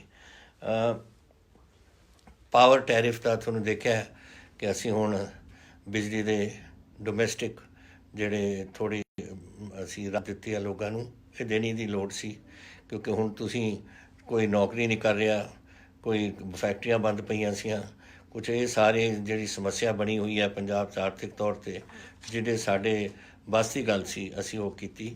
ਹੁਣ ਸਾਡੇ ਤਕਰੀਬਨ 70 ਲੱਖ ਆਪਣੇ ਡੋਮੈਸਟਿਕ ਸਾਡੇ ਬੰਦੇ ਨੇ ਜਿਹੜੇ ਆਪਣੇ ਪਾਵਰ ਲੈਂਦੇ ਨੇ, ਜਿਹੜੇ ਪਾਵਰ ਆਪਣੇ ਘਰਾਂ ਦੇ ਵਿੱਚ ਲੈਂਦੇ ਨੇ, ਬਿਜਲੀ ਆਪਣੇ ਘਰਾਂ ਦੇ ਵਿੱਚ ਲੈਂਦੇ ਨੇ, ਉਹ ਤਕਰੀਬਨ 70 ਲੱਖ ਦੇ ਕਰੀਬ ਨੇ। ਉਹਦੇ ਵਿੱਚੋਂ ਅਸੀਂ 67 ਲੱਖ ਨੂੰ ਜਿਹੜੇ ਬਿਲਕੁਲ ਘੱਟ ਬਿਜਲੀ ਇਸਤੇਮਾਲ ਕਰਨ ਵਾਲੇ ਨੇ, ਜਿਹੜੇ ਗਰੀਬ ਬੰਦੇ ਨੇ ਜਾਂ ਉਸ ਕਿਸਮ ਦੀ ਬਿਜਲੀ ਦੀ ਕੰਜ਼ੰਪਸ਼ਨ ਹੈ ਜਿਹੜੀ ਘੱਟ ਹੈ, ਉਹਨਾਂ ਨੂੰ ਅਸੀਂ ਰਾਹਤ ਦਿੱਤੀ ਹੈ। ਜਿਹੜੇ ਵੱਡੇ ਰਹਿ ਗਏ 3 ਲੱਖ ਦੇ ਕਰੀਬ, ਉਹਨਾਂ ਨੂੰ ਆਪਣਾ ਬਿਜਲੀ ਪੂਰੀ ਦੇਣੀ ਪਊ। ਲੇਕਿਨ ਸਾਰੇ ਜਿਹੜੀ ਗਰੀਬ ਜਨਤਾ ਹੈ ਔਰ ਜਿਨ੍ਹਾਂ ਦੇ ਬਿੱਲ ਘੱਟ ਆਉਂਦੇ ਨੇ ਉਹਨਾਂ ਨੂੰ ਅਸੀਂ ਘਟਾਉਣ ਦੀ ਕੋਸ਼ਿਸ਼ ਕੀਤੀ ਹੈ। ਸੋ ਇੰਨਾ ਅਸੀਂ ਦੇ ਸਕੇ ਹਾਂ। ਅਗਲੇ ਸਾਲ ਅਸੀਂ ਹੋਰ ਦੇਖਾਂਗੇ ਇਸ ਨੂੰ, ਤਾਂ ਕਿ ਤੁਹਾਨੂੰ ਅਸੀਂ ਹੋਰ ਰਾਹਤ ਦੇ ਸਕੀਏ। ਹੁਣ ਮੈਂ ਗੱਲ ਕਰਨਾ ਚਾਹੁੰਦਾ ਤੁਹਾਡੇ ਨਾਲ ਜਿਹੜੀਆਂ ਕੁਝ ਸਵਾਲ ਤੁਸੀਂ ਮੈਨੂੰ ਕੀਤੇ ਨੇ। ਪਹਿਲਾਂ ਤੁਸੀਂ ਕਿਹਾ ਕਿ ਇੱਥੇ ਹੈ ਮਨਜੀਤ ਸਿੰਘ ਜੀ, ਮੈਂ ਪੰਜਾਬ ਯੂਨੀਵਰਸਿਟੀ ਦੇ ਵਿੱਚ ਪੜ੍ਹਦਾ। ਵਿਦਿਆਰਥੀਆਂ ਦੇ ਮੇਰੇ ਕੋਲ ਦਸਤਖਤ ਨੇ ਇੱਕ ਪਟੀਸ਼ਨ ਕਿ ਸਾਡੇ ਕੈਂਸਲ ਦੀ offline exam for the betterment of Patiala. Manjeet Singh, ਦੇਖੋ ਇਹ ਸਾਡੀ ਵਾਸਤੇ ਗੱਲ ਨਹੀਂ ਹੈ, ਇਹ ਯੂਨੀਵਰਸਿਟੀ ਗ੍ਰਾਂਟਸ ਕਮਿਸ਼ਨ ਕਰਦਾ ਹੈ ਜੋ ਸਕੂਲਾਂ ਤੱਕ ਹੈ। ਜੈਸੇ ਅਸੀਂ ਹੁਣ ਐਗਜ਼ਾਮ ਦੇ ਕਰ ਦਿੱਤੇ 5ਵੀਂ ਜਮਾਤ, 8ਵੀਂ ਜਮਾਤ, 10ਵੀਂ ਜਮਾਤ, ਇਹ ਕਾਲਜ ਦਾ ਨਹੀਂ ਅਸੀਂ ਕਰ ਸਕਦੇ। ਕਾਲਜ ਔਰ ਯੂਨੀਵਰਸਿਟੀਜ਼ ਉਹ ਯੂਨੀਵਰਸਿਟੀ ਗ੍ਰਾਂਟਸ ਕਮਿਸ਼ਨ ਫੈਸਲਾ ਕਰਦੀ ਹੈ ਕਿ ਕਦੋਂ ਇਮਤਿਹਾਨ ਹੋਣਗੇ, ਔਰ ਯੂਨੀਵਰਸਿਟੀਆਂ ਨੂੰ ਦੱਸਿਆ ਜਾਂਦਾ ਹੈ। ਹੁਣ ਸਾਡੀ ਜਿਹੜੀ ਯੂਨੀਵਰਸਿਟੀਜ਼ ਦੋਨੋਂ ਨੇ, ਉਹਨਾਂ ਨੇ ਜਿਹੜੇ ਤਾਂ ਫਾਈਨਲ ਐਗਜ਼ਾਮ ਨੇ, ਫਾਈਨਲ ਛੇਵੇਂ ਟਰਮ ਜਿਹੜੇ ਸੈਮਿਸਟਰ ਹੈ ਤੁਹਾਡਾ, ਉਹ ਤਾਂ ਤੁਹਾਨੂੰ ਕਰਨਾ ਹੀ ਪਊ ਇਮਤਿਹਾਨ। ਉਹ ਤਾਂ ਜੋ ਉਹਨਾਂ ਦਾ ਫੈਸਲਾ ਕਰ ਸਕਦੇ ਆ, ਯੂਨੀਵਰਸਿਟੀ ਜਿੰਨਾ ਹੈਲਪ ਕਰ ਸਕਦੀ ਉਹ ਕਰਨਗੇ। ਲੇਕਿਨ ਜੋ UGC ਨੇ ਕਿਹਾ ਕਿ ਤੁਸੀਂ ਆਪਣੀ ਜੁਲਾਈ ਦੇ ਵਿੱਚ ਤੁਹਾਨੂੰ ਇਮਤਿਹਾਨ ਰੱਖਣੇ ਪੈਣਗੇ। ਲੇਕਿਨ ਜਿਹੜੇ ਦੂਜੇ ਨੇ, first year, second year, third year ਵਗੈਰਾ, ਫਸਟ ਈਅਰ ਸੈਕੰਡ ਸੈਮਿਸਟਰ ਜਾਂ ਥਰਡ ਸੈਮਿਸਟਰ ਵਗੈਰਾ, ਉੱਥੇ ਯੂਨੀਵਰਸਿਟੀ ਫਰਕ ਪਾ ਸਕਦੀ ਹੈ, ਥੋੜ੍ਹੀ ਦੇਰ ਡਿਲੇ ਕਰ ਸਕਦੀ ਹੈ। ਔਰ ਮੈਂ ਉਹਨਾਂ ਨੂੰ ਬੇਨਤੀ ਕਰਾਂਗਾ ਕਿ ਤੁਸੀਂ ਇਸ ਗੱਲ ਨੂੰ ਦੇਖੋ, ਕਿਉਂਕਿ ਬੱਚਿਆਂ ਨੂੰ ਪੜ੍ਹਨ ਦਾ ਮੌਕਾ ਨਹੀਂ ਮਿਲਿਆ, 3 ਮਹੀਨੇ ਤੋਂ ਲੋਕਡਾਊਨ ਰਿਹਾ। ਸੋ ਆਈ ਹੋਪ ਕਿ ਉਹ ਯੂਨੀਵਰਸਿਟੀਜ਼ ਉੱਥੇ ਮਦਦ ਕਰ ਸਕਦੀਆਂ ਨੇ। ਲੇਕਿਨ ਫਾਈਨਲ ਐਗਜ਼ਾਮ ਉਹ ਅਸੀਂ ਨਾ ਯੂਨੀਵਰਸਿਟੀ ਕਰ ਸਕਦੀ ਹੈ, ਨਾ ਪੰਜਾਬ ਗਵਰਨਮੈਂਟ ਕਰ ਸਕਦੀ ਹੈ, ਉਹ ਤੁਹਾਨੂੰ ਪਊਗਾ। ਇਹ ਤੁਸੀਂ ਰਹਿਤ ਬਾੜਾ ਮਹਾਲੀ ਤੋਂ ਹਿਮਾਂਸ਼ੂ ਗੁਪਤਾ ਜੀ ਨੇ ਕਿਹਾ ਕਿ ਸਾਡੇ ਤਨਖਾਹਾਂ ਨਹੀਂ ਦਿੱਤੀਆਂ ਗਈਆਂ ਜਨਵਰੀ ਤੋਂ। ਹੁਣ ਇਹ ਮੈਂ ਜ਼ਰੂਰ ਉਹਨਾਂ ਨੂੰ, ਸਾਡੇ ਹਾਇਰ ਐਜੂਕੇਸ਼ਨ ਡਿਪਾਰਟਮੈਂਟ ਨੂੰ ਕਹੂੰਗਾ ਕਿ ਚੈੱਕ ਕਰਨ ਗੱਲ ਕੀ ਹੈ। ਲੇਕਿਨ ਜੋ ਪਤਾ ਲੱਗਿਆ ਸਾਨੂੰ ਕਿ ਉਹਨਾਂ ਦੇ ਅੰਦਰੂਨੀ ਕੋਈ ਕੁਛ ਸਮੱਸਿਆਵਾਂ ਨੇ ਯੂਨੀਵਰਸਿਟੀ ਦੇ ਵਿੱਚ। ਫਿਰ ਵੀ ਅਗਰ ਉਹ ਯੂਨੀਵਰਸਿਟੀ ਚੱਲ ਰਹੀ ਹੈ, ਸਾਡੀ ਜ਼ਿੰਮੇਵਾਰੀ ਬਣਦੀ ਹੈ ਨਾ ਵਿਲਾਸ ਦੀ ਹਾਇਰ ਐਜੂਕੇਸ਼ਨ ਡਿਪਾਰਟਮੈਂਟ ਜਿਹੜੀ ਹੈ ਕਿ ਤੁਸੀਂ ਇਹਦਾ ਪਤਾ ਕਰੋ ਕਿ ਕਿਉਂ ਸਾਡੇ ਅੱਜ ਦੇਖੋ ਹੁਣ ਆਪਾਂ ਜੂਨ 'ਚ ਪਹੁੰਚ ਕੇ 6 ਮਹੀਨੇ ਤਨਖਾਹ ਨਹੀਂ ਦੇਣੀ, ਇਹ ਗਲਤ ਬਾਤ ਹੈ। ਔਰ ਇਹ ਜ਼ਰੂਰ ਅਸੀਂ ਦੇਖਾਂਗੇ। ਇੱਕ ਤੁਸੀਂ ਮੈਨੂੰ ਪੁੱਛਿਆ ਕਿ ਸਾਡੇ ਏਰੀਆ 'ਚ ਹੁਸ਼ਿਆਰਪੁਰ ਤੋਂ ਹੈ ਗਗਨਦੀਪ ਜੀ, ਕਿ ਡੋਮੀਨੋਜ਼ ਦਾ ਰੈਸਟੋਰੈਂਟ 9 ਵਜੇ ਤਾਈਂ ਖੁੱਲ੍ਹਿਆ ਹੈ। ਬਿਲਕੁਲ ਗਲਤ ਹੈ। ਸਾਡਾ 7 ਵਜੇ ਤਾਈਂ ਸੀ ਸਾਡੀ ਕਰਫਿਊ ਵਗੈਰਾ ਬਾਹਰ ਜਾਣ ਦਾ, ਔਰ ਕਰਫਿਊ ਲੱਗ ਜਾਂਦਾ ਸੀ 7 ਵਜੇ। ਉਸ ਤੋਂ ਬਾਅਦ ਅਗਰ ਇਹਨਾਂ ਨੇ 9 ਵਜੇ ਤੱਕ ਖੋਲ੍ਹਿਆ, ਅਸੀਂ ਅੱਜ ਹੀ ਡਿਪਟੀ ਕਮਿਸ਼ਨਰ ਨੂੰ ਕਹਾਂਗੇ ਚੈੱਕ ਕਰਨ, ਔਰ ਉਹਨਾਂ ਨੂੰ ਜੋ ਵੀ ਕਾਨੂੰਨੀ ਵਿਵਸਥਾ ਦੇ ਮੁਤਾਬਕ ਜੋ ਉਹਨਾਂ ਨੂੰ ਫਾਈਨ ਕਰਨਾ ਹੈ ਫਾਈਨ ਕਰਨ। ਇਹ ਬਿਲਕੁਲ ਗਲਤ ਬਾਤ ਹੈ ਕਿ ਅਗਰ ਤੁਸੀਂ ਤੋੜਨ ਲੱਗ ਜਾਓ ਕਰਫਿਊ ਵਗੈਰਾ, ਫਿਰ ਲਾਉਣ ਦਾ ਫਾਇਦਾ ਕੀ ਹੈ? ਅਸੀਂ ਤਾਂ ਲੋਕਾਂ ਨੂੰ ਬਚਾਉਣਾ ਚਾਹੁੰਦੇ ਹਾਂ ਲਾ ਕੇ, ਔਰ ਇਹੀ ਜਿਹੇ ਲੋਕ ਜਿਹੜੇ ਕਰਦੇ ਨੇ ਇਹ ਬਿਲਕੁਲ ਗਲਤ ਕਰ ਰਹੇ ਨੇ। ਅੱਜ ਮਨਜੀਤ ਸਿੰਘ ਜੀ ਖੋਰ ਨੇ ਪਟਿਆਲੇ ਤੋਂ, ਉਹਨਾਂ ਨੇ ਕਿਹਾ ਕਿ ਮੇਰੇ ਇਲੈਕਸ਼ਨ ਏਜੰਟ ਹੁੰਦੇ ਸੀ 1980 ਦੀ ਇਲੈਕਸ਼ਨ 'ਚ, ਅਤੇ ਮੇਰੀ ਤਬੀਅਤ ਠੀਕ ਨਹੀਂ, ਪਰ ਮੈਂ ਇੱਕ ਵਾਰ ਤੁਹਾਡੇ ਨਾਲ ਚਾਹ ਪੀਣਾ ਚਾਹੁੰਦਾ, ਸ਼ੌਕ ਨਾਲ, ਬੜੇ ਸ਼ੌਕ ਨਾਲ, ਮੈਂ ਆਪ ਪ੍ਰਬੰਧ ਕਰਾਂਗਾ ਕਿ ਅਗਰ ਮੈਂ ਪਟਿਆਲੇ ਆਇਆ ਉੱਥੇ ਮਿਲੀਏ। ਅਗਰ ਤੁਸੀਂ ਆ ਸਕਦੇ ਹੋ ਕਿ ਤੁਹਾਨੂੰ ਅਸੀਂ ਆਪ ਲੈ ਕੇ ਆਵਾਂਗੇ ਉਰੇ, ਔਰ ਉਰੇ ਮੇਰੇ ਕੋਲ ਆ ਕੇ ਤੁਸੀਂ ਚਾਹ ਜ਼ਰੂਰ ਪੀ ਕੇ ਜਾਓ। ਮਨਜੀਤ ਜੀ ਤਕੜੇ ਰਹੋ। ਤੁਸੀਂ ਕਹਿ ਰਹੇ ਹੋ ਕਿ ਮੇਰਾ ਅਖੀਰਲੇ ਦਮ ਤੱਕ ਤੋਂ ਪਹਿਲਾਂ ਮੈਂ ਪੀਣਾ ਚਾਹੁੰਦਾ, ਕਿ ਤੁਸੀਂ ਕਿਤੇ ਨਹੀਂ ਜਾਣਾ, ਹਾਲੇ ਸਾਡੇ ਕੋਲ ਹੀ ਰਹਿਣਾ। ਆਪਾਂ ਸਾਰੇ ਇਕੱਠੇ ਹੀ ਇੱਥੇ ਲੜਾਈ ਲੜਨੀਆਂ ਨੇ ਬਹੁਤ ਹਾਲੇ ਅੱਗੇ। ਪਹਿਲਾਂ ਤੁਸੀਂ ਮੇਰੇ ਇਲੈਕਸ਼ਨ ਏਜੰਟ ਸੀ 1980 'ਚ, ਹੁਣ ਦੇਖ ਲਓ ਕਿੰਨੇ ਸਾਲ ਹੋ ਗਏ। ਤਕੜੇ ਰਹਿਣਾ, ਔਰ ਮਿਲਾਂਗੇ ਜ਼ਰੂਰ, ਬਟ ਤੁਹਾਨੂੰ ਕਿਤੇ ਨਹੀਂ ਜਾਣ ਦੇਣਾ ਅਸੀਂ। ਤੁਸੀਂ ਫਿਰ ਮੈਨੂੰ ਪੁੱਛਿਆ ਇਹ ਮਹਾਰਾਸ਼ਟਰ ਵਗੈਰਾ, ਇਹ ਪੁੱਛਿਆ ਮੈਨੂੰ ਗੁਰਲੀਨ ਕੌਰ ਜੀ ਲੁਧਿਆਣੇ ਦੇ, ਨਾਲੇ ਸੰਜੇ ਸ਼ਰਮਾ ਜੀ ਬਠਿੰਡੇ, ਔਰ ਇੱਕ ਬਿਕਰਮਜੀਤ ਸਿੰਘ ਬਹਿਲਾ ਮਾਨਸਾ ਤੋਂ। ਇੱਕੋ ਹੀ ਤਕਰੀਬਨ ਕਿਸਮ ਦੇ ਸਵਾਲ ਨੇ, ਮੈਂ ਤੁਹਾਨੂੰ ਦੱਸ ਦਿੰਦਾ। ਤੁਸੀਂ ਪੁੱਛਿਆ ਕਿ ਕੀ ਪ੍ਰਬੰਧ ਤੁਸੀਂ ਕੀਤੇ ਨੇ ਜਾਂ ਕੋਵਿਡ ਅਗਰ ਫੈਲ ਜੇ, ਐਂਡ ਹਿੰਦੁਸਤਾਨ ਦੇ ਵਿੱਚ 1 ਲੱਖ ਤੋਂ 2 ਲੱਖ ਕਰੋਨਾ ਪੇਸ਼ੈਂਟਸ ਹੋ ਗਏ ਨੇ 15 ਦਿਨ 'ਚ, ਤੁਹਾਡਾ ਕੀ ਪਲਾਨ ਹੈ ਅੱਗੇ ਵਾਸਤੇ? Road map to deal with corona pandemic ਇਹ ਹੈ ਬਿਕਰਮਜੀਤ ਬਹਿਲਾ ਨੇ। ਦੇਖੋ ਗੱਲ ਇਹ ਹੈ, ਅਸੀਂ ਵਾਹਿਗੁਰੂ ਦੀ ਕਿਰਪਾ ਨਾਲ ਸਾਰੇ ਕੰਟਰੋਲ ਨੇ ਇਸ ਵੇਲੇ। ਸਾਡਾ ਸਿਚੁਏਸ਼ਨ ਇਹ ਹੈ ਅੱਜ ਦੇ ਦਿਨ ਕਿ ਟੋਟਲ ਸਾਡੇ ਕੇਸਿਸ ਅੱਜ ਤੱਕ 2461 ਨੇ, ਉਹਦੇ ਵਿੱਚੋਂ 5 ਜੂਨ ਨੂੰ 46 ਬੰਦਿਆਂ ਨੂੰ ਇਹ ਕੋਵਿਡ ਹੋਇਆ। ਅੱਛੇ ਮੌਤਾਂ ਸਾਡੀਆਂ, ਅਫਸੋਸ ਹੈ ਸਾਨੂੰ ਕਹਿੰਦੇ, ਲੇਕਿਨ 48 ਮੌਤਾਂ ਹੋਈਆਂ ਨੇ, ਇੱਕ ਸੀ ਕੱਲ੍ਹ। ਔਰ ਸਾਡੇ ਸੈਂਪਲ ਬੜੇ ਲਿੱਤੇ ਗਏ ਨੇ, 1,13,000 ਲਿੱਤੇ ਗਏ ਨੇ, ਔਰ ਜਿਹੜੇ ਸੈਂਪਲ ਪੋਜ਼ੀਟਿਵ ਹੋਏ ਨੇ ਉਹ ਟੋਟਲ 2461, ਕੱਲ੍ਹ 46, ਔਰ ਪੇਸ਼ੈਂਟਸ ਜਿਹੜੇ ਰਿਕਵਰ ਹੋਏ ਨੇ, ਇਹ ਸਾਡੇ ਵਾਸਤੇ ਬਹੁਤ ਵੱਡੀ ਗੱਲ ਹੈ। 2070 ਸਾਡੇ ਪੇਸ਼ੈਂਟ ਰਿਕਵਰ ਹੋਏ ਨੇ, ਕੱਲ੍ਹ 26 ਵਾਪਸ ਆਪਣੇ ਘਰਾਂ 'ਚ ਗਏ ਨੇ, ਔਰ patient admitted to isolation facilities ਕੱਲ੍ਹ 47, ਟੋਟਲ ਸਿਰਫ 438, ਔਰ ਹਾਈ ਡਿਪੈਂਡੈਂਸੀ ਯੂਨਿਟ ਜਿਹੜੀ ਆਕਸੀਜਨ ਨਾਲ ਉਹ 3, ਔਰ ਵੈਂਟੀਲੇਟਰ ਸਪੋਰਟ 'ਤੇ ਵੀ ਕੱਲ ਇੱਕ, ਕੱਲ ਆਕਸੀਜਨ ਦਾ ਕੋਈ ਨਹੀਂ ਸੀ। ਟੋਟਲ ਸਾਡੇ ਪੰਜਾਬ ਦੇ ਵਿੱਚ 3 ਹੋਏ ਨੇ ਔਨ ਹਾਈ ਡਿਪੈਂਡੈਂਸੀ ਯੂਨਿਟ ਔਰ 3 ਵੈਂਟੀਲੇਟਰ ਸਪੋਰਟ ਕਿਊਮੂਲੇਟਿਵ, ਔਰ ਕੱਲ ਸਿਰਫ ਇੱਕ ਸੀ। ਹੁਣ ਇਹਦੇ ਬਾਵਜੂਦ ਕਿ ਬੜੀ ਅੱਛੀ ਤਰ੍ਹਾਂ ਕੰਟਰੋਲ ਹੋ ਰਿਹਾ ਸਾਰਾ ਮੈਡੀਕਲ ਤੌਰ 'ਤੇ, ਅਸੀਂ ਕੋਈ ਕਸਰ ਨਹੀਂ ਛੱਡ ਰਹੀ। ਹੁਣ ਪਹਿਲੇ ਸਟੇਜ ਵਿੱਚ 4248 ਸਾਡੇ ਕੋਲ ਬੈਡਸ ਨੇ। ਐਡੀਸ਼ਨਲ ਬੈਡਸ ਅਸੀਂ ਇਸ ਤੋਂ ਇਲਾਵਾ 2014 ਹੋਰ ਅਸੀਂ ਕਿਹਾ, ਤਾਂ 6000 ਤੋਂ ਉੱਪਰ ਸਾਡੇ ਕੋਲ 6250 ਦੇ ਕਰੀਬ ਸਾਡੇ ਬੈਡਸ ਹੋ ਜਾਣਗੇ। ਇਹ ਪਬਲਿਕ ਸੈਕਟਰ ਸਾਰੇ ਗਵਰਨਮੈਂਟ ਹਸਪੀਟਲ 'ਚ। ਪ੍ਰਾਈਵੇਟ ਸੈਕਟਰ ਦੇ ਵਿੱਚ 950 ਔਰ ਟੋਟਲ ਸਾਡੇ ਆਈਸੋਲੇਸ਼ਨ ਸੈਂਟਰਸ ਜੋ ਆਈਡੈਂਟੀਫਾਈ ਕੀਤੇ ਨੇ ਕਿ ਅਗਰ ਕ੍ਰਾਈਸਿਸ ਵੱਧ ਜੇ ਤਾਂ 52 ਤਾਂ ਗਵਰਨਮੈਂਟ ਦੇ ਵਿੱਚ, 52 ਔਰ 195 ਪ੍ਰਾਈਵੇਟ ਏਰੀਆਜ਼। ਸੋ ਅਸੀਂ ਇਹਨਾਂ ਤਾਂ ਬੈਡਸ ਦਾ ਅਸੀਂ ਪ੍ਰਬੰਧ ਕੀਤਾ ਹੈ ਕਿ ਅਗਰ ਫੈਲ ਜੇ ਤਾਂ ਕਿਸ ਤਰੀਕੇ ਨਾਲ ਅਸੀਂ ਇਹਨੂੰ ਸੰਭਾਲ ਕਰਾਂਗੇ। ਇਸ ਤੋਂ ਇਲਾਵਾ ਵੈਂਟੀਲੇਟਰਸ ਸਾਡੇ ਕੋਲ 554 ਨੇ ਔਰ ਅੱਜ ਸਿਰਫ ਵੈਂਟੀਲੇਟਰ 'ਤੇ ਇੱਕ ਪੇਸ਼ੈਂਟ ਹੈ, ਤਾਂ ਤੁਸੀਂ ਆਪ ਸਮਝ ਲਓ ਸਾਡੇ ਕੋਲ ਰਿਜ਼ਰਵ ਬਹੁਤ ਨੇ ਇਸ ਕੰਮ ਦਾ। ਜਿਹੜੇ N95 ਮਾਸਕਸ ਨੇ ਉਹ 4,88,000 ਸਾਡੇ ਸਟਾਕ 'ਚ ਨੇ। ਜਿੱਥੇ ਟ੍ਰਿਪਲ ਲੇਅਰ ਮਾਸਕ ਨੇ ਉਹ 64 ਲੱਖ ਸਾਡੇ ਕੋਲ ਸਟਾਕ 'ਚ ਨੇ। PPE ਕਿਟਸ 2,28,000 ਸਾਡੇ ਸਟਾਕ 'ਚ ਨੇ। ਇਹ ਇਹਨਾਂ ਹੌਸਪੀਟਲਾਂ ਨੂੰ ਦੇਣ ਤੋਂ ਬਾਅਦ ਔਰ ਹੌਸਪੀਟਲ ਦੇ ਰਿਜ਼ਰਵ ਤੋਂ ਬਾਅਦ ਜੋ ਸਰਕਾਰ ਦੇ ਹੈਲਥ ਡਿਪਾਰਟਮੈਂਟ ਦੇ ਕੋਲ ਹੈ ਉਹਦਾ ਜ਼ਿਕਰ ਮੈਂ ਤੁਹਾਨੂੰ ਕਰ ਰਿਹਾ। ਔਰ ਆਕਸੀਜਨ ਸਿਲੰਡਰਸ ਸਿਰਫ ਮੈਂ ਤੁਹਾਨੂੰ ਦੱਸਿਆ ਤਿੰਨ ਬੰਦੇ ਆਕਸੀਜਨ 'ਤੇ ਰਹੇ ਨੇ, ਅਤੇ ਸਾਡੇ ਕੋਲ 2223 ਸਾਡੇ ਕੋਲ ਸਿਲੰਡਰਸ ਇਸ ਵੇਲੇ ਅਵੇਲੇਬਲ ਹੈ। ਸੋ ਸਾਡੇ ਕੋਲ ਸਪੋਰਟ ਬਹੁਤ ਅਸੀਂ ਐਡਵਾਂਸ ਰੱਖੀ ਹੈ ਕਿ ਅਗਰ ਕੋਈ ਇਹੋ ਜਿਹੀ ਗੱਲ ਹੋ ਜੇ ਤਾਂ ਸਾਡੇ ਕੋਲ ਸਾਰਾ ਪ੍ਰਬੰਧ ਸਾਡੇ ਕੋਲ ਹੋਣਾ ਚਾਹੀਦਾ ਔਰ ਸਾਰਾ ਅਸੀਂ ਤਿਆਰ ਰੱਖਿਆ। ਲੇਕਿਨ ਇਹ ਹੋਣ ਨਹੀਂ ਦੇਣਾ ਔਰ ਉਹ ਤੁਹਾਡੇ ਹੱਥ 'ਚ ਹੈ।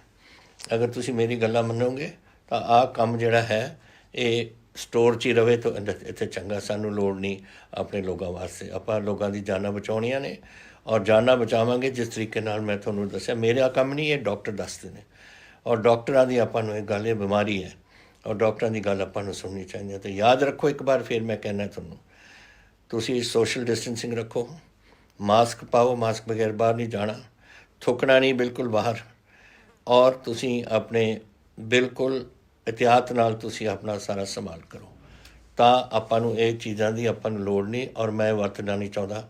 ਮੈਂ ਆਪਣੇ ਬੰਦਿਆਂ ਦੀ ਸਿਹਤ ਨੂੰ ਠੀਕ ਰੱਖਣਾ ਚਾਹੁੰਦਾ ਔਰ ਉਹ ਹੁਣ ਤੁਹਾਡੇ ਹੱਥ ਹੈ ਔਰ ਕੋਈ ਸਪੋਰਟ ਮੈਂ ਕਰ ਸਕਦਾ। ਕਦੇ ਮੇਰੀ ਲੋੜ ਪਵੇ ਤੁਸੀਂ ਮੈਨੂੰ ਜ਼ਰੂਰ ਦੱਸਣਾ ਇਸ ਬਾਰੇ। ਤੁਸੀਂ ਕਿਹਾ ਹੈ ਕਿ ਕੋਵਿਡ-19 ਕਰਕੇ ਇੱਕ ਮੌਕਾ ਮਿਲਿਆ ਕਿ ਆਪਾਂ ਅਰਬਨ ਡਿਵੈਲਪਮੈਂਟ ਤਾਂ ਚੱਲਦੀ ਰਹਿੰਦੀ ਹੈ, ਕੋਵਿਡ ਦੇ ਨਾਲ ਕੋਈ ਕਨੈਕਸ਼ਨ ਨਹੀਂ ਇਹਦਾ। ਅਸੀਂ ਜ਼ਰੂਰ ਜਿੱਥੇ ਜਿੱਥੇ ਡਿਵੈਲਪਮੈਂਟ ਦੀ ਲੋੜ ਹੈ ਵੀ ਆਰ ਡੂਇੰਗ, ਜੋ ਸਾਡੇ ਰਿਸੋਰਸਿਸ ਦੇ ਵਿੱਚ ਅਸੀਂ ਕਰ ਸਕਦੇ ਹਾਂ ਅਸੀਂ ਟੋਟਲ ਕਰਾਂਗੇ। ਐਂਡ ਤੁਸੀਂ ਇਹ ਵੀ ਇੱਕ ਪੁੱਛਿਆ ਕਿ ਬੱਚੇ ਸਾਰੇ ਸਾਈਕਲ, ਡੈਡੀਕੇਟਡ ਸਾਈਕਲ ਟਰੈਕਸ ਦਾ ਕੋਈ ਪ੍ਰਬੰਧ ਕਰੋ ਤਾਂ ਕਿ ਬੱਚੇ ਆਪਣੀ ਸਾਈਕਲਿੰਗ ਵਗੈਰਾ ਕਰ ਸਕਣ। It's a good suggestion. ਇਹ ਮੈਂ ਜ਼ਰੂਰ ਇਹਦਾ ਅਸੀਂ ਸਪੋਰਟਸ ਡਿਪਾਰਟਮੈਂਟ ਨੂੰ ਕਹਾਂਗੇ ਕਿ ਕਿਤੇ ਆਈਡੈਂਟੀਫਾਈ ਕਰਨ ਤਾਂ ਕਿ ਅਸੀਂ ਇਸ ਨੂੰ ਬਣਵਾ ਸਕੀਏ। ਫਿਰ ਤੁਸੀਂ ਪੁੱਛਿਆ ਕਿ ਹੁਣ ਲੇਬਰ ਆਪਣੀ ਚਲੀ ਗਈ ਔਰ ਅਸੀਂ ਕੈਸੇ ਹੁਣ ਇਸ ਨੂੰ ਆਪਣੀ ਝੋਨੇ 'ਤੇ ਬੜਾ ਅਸਰ ਪੈਣਾ। ਇਹ ਝੋਨੇ 'ਤੇ ਕੋਈ ਅਸਰ ਨਹੀਂ ਪੈਣਾ। ਨੰਬਰ 1, ਦੇਖੋ ਜ਼ਮਾਨੇ ਦੇ ਨਾਲ, ਟਾਈਮ ਦੇ ਨਾਲ ਨਵੇਂ ਢੰਗ ਵੀ ਨਿਕਲਣੇ ਨੇ।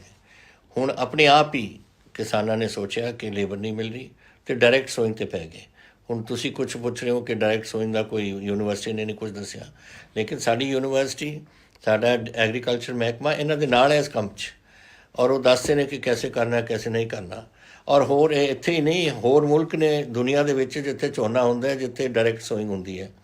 ਤੋ ਇਹ ਤਾਂ ਇਸ ਵੇਲੇ ਤੱਕ ਤਾਂ ਲੇਬਰ ਅਵੇਲੇਬਲ ਹੁੰਦੀ ਸੀ, ਲੋਕਾਂ ਦੇ ਕੋਲ ਲੇਬਰ ਹੁੰਦੀ ਸੀ ਤਾਂ ਲੋਕ ਆਪਣੀ ਟਰਾਂਸਪਲਾਂਟੇਸ਼ਨ ਕਰਦੇ ਸੀ ਪਹਿਲਾਂ ਨਰਸਰੀ ਲਾ ਕੇ।